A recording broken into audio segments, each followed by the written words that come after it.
Lahat ng nangangarap na tayo po'y maging masaya. Tinatawag natin magkaroon ng kasayahan walang hanggan. Sino naman nangangarap sa ating mga kapatid na magkaroon ng tinatawag natin kaparusahan na walang hanggan?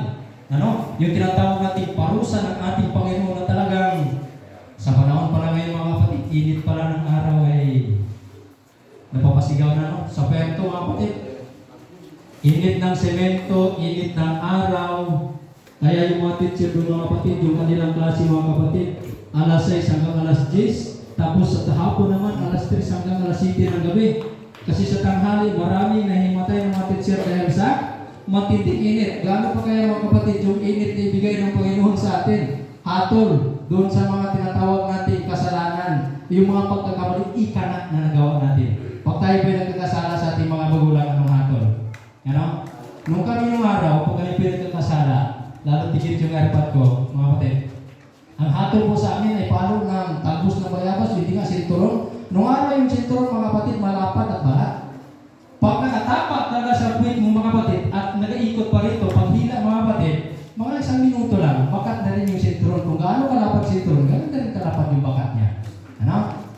Nung huli, mga kapatid, yung mama ko, mga kapatid, pag siya pa naman niya nagagalit sa amin, ang kanyang ginagawa, mga kapatid, kurot. Alam niyo kung saan niya kinukurot? Dito talaga yung mangungurot, mga kapatid. Kaya kinukurot dito?